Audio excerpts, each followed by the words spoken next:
How does something actually get stronger when it's under stress? Today we're going to dive into a pretty fascinating case study, a protocol that weathered a brutal 40% price drop only to see every single one of its core metrics hit all-time highs. And then it culminated in a nearly 19% rally on a day it released 0 new tokens. This isn't a story about just surviving. It's a story about design.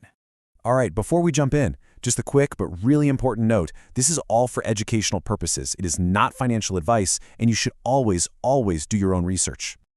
So, to really get what happened here, we need to get one definition straight. Most people think resilient is the goal. But resilience just means you survive stress. You take a punch and you get back up. Anti-fragile, that's a whole different beast. It means you get stronger from the stress. The punch literally makes you more powerful. And here's the hook for today's whole story, an 18.78% rally. Now, what's so wild is that this happened on a day when the protocol's emissions, the new tokens that can create sell pressure, were completely turned off. So this was a pure signal of demand. But that rally, it didn't just happen in a vacuum. No, it came after weeks of a really punishing 40% price decline. So the big question is, how on earth did that decline set the stage for this rally? Well, I'll tell you, this isn't a coincidence. It's the result of 4 specific anti-fragile mechanisms. Let's break them down. First up, let's talk about the burn engine. Think of this as the protocol's main defense system, designed to constantly shrink the token supply. And it has this incredible hidden feature. It absolutely loves low prices. Here's how it works. The protocol spends a fixed amount of dollars on burning tokens every 10 minutes. So, when the price was up at 5 cents, $1 could destroy about 20 tokens. But when the price got cut in half, down to 2.5 cents, that same dollar could suddenly destroy 40 tokens. Think about that. The takeaway here is that the 40% price decline literally doubled the power of the protocol's defense system. Instead of weakening it, the market stress actually made the burn engine twice as effective at destroying supply. And this isn't just theory. Here's the real-world impact. Over the course of that decline, about 710,000 tokens were permanently wiped out. Now, had the price stayed high, that same amount of money would have only burned half that.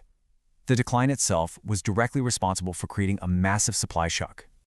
So what was the result? The protocol blew past the huge milestone. Over 2 million tokens permanently removed from circulation. And this is the key, it reached that goal faster, precisely because the price was under stress. That's mechanism 1, turning a price drop into accelerated supply destruction. Okay, let's move to mechanism 2, and this is where things start to get really interesting.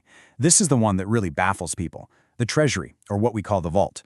While the token price was falling, the value of the core treasury was actually going up. I mean, it's a total paradox, right? You've got a 40% drop in the token's price, and at the same time, a 26% increase in the US dollar value of the vault that's supposed to back it. How is that even possible?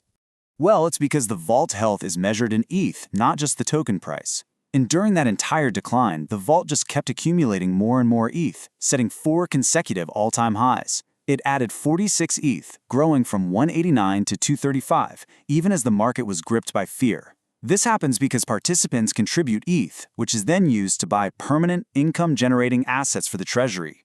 This leads us right into mechanism 3, which is, I think, one of the most unique designs out there.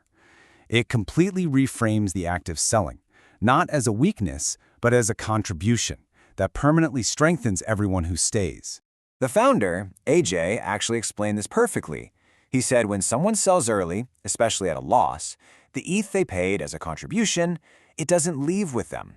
It stays behind, and the remaining holders get to earn on it forever. Let me just walk you through the process. It's really simple. A participant pays a contribution in ETH. The treasury uses that money to buy permanent, yield-bearing bonds. Then, if that person decides to sell their tokens and leave, yeah, the tokens are gone, but the bonds their money bought, they stay in the treasury, permanently funding everyone who didn't sell. So the bottom line is that price decline actually purified the holder base. Every single seller who bailed during that period mathematically concentrated the protocol's earning power among those who remained. They literally left a permanent gift of infrastructure behind for everyone else.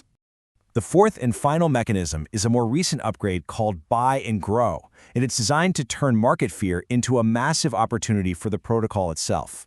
Here's how it capitalizes on stress. The system uses a slice of the daily yield to automatically buy more of its own permanent bonds. And check out this efficiency difference. It's just striking.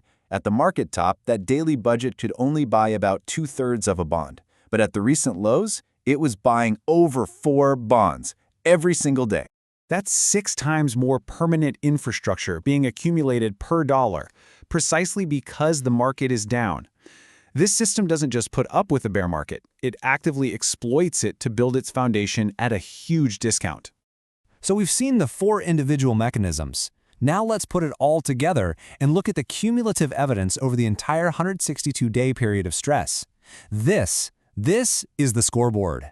First, just remember what the protocol actually went through. We're talking a 40% price drop, 2 massive token unlocks that released huge amounts of new supply, a full cycle transition, and an external market where the fear and greed index literally hit rock bottom. This was maximum stress.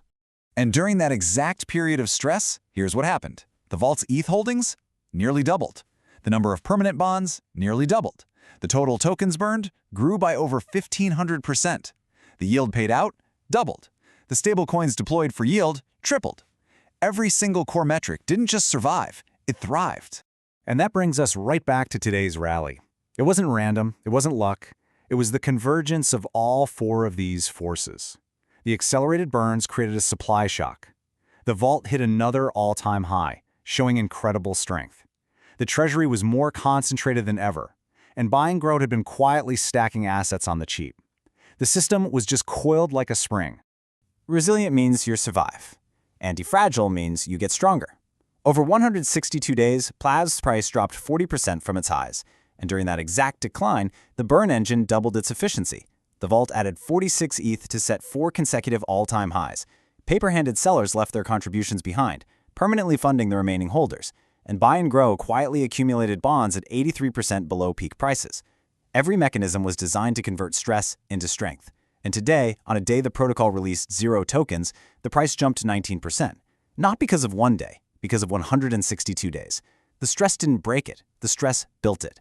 That's anti-fragile. And as a final reminder, this is not financial advice. Never invest more than you can afford to lose, and always do your own research before making any financial decisions.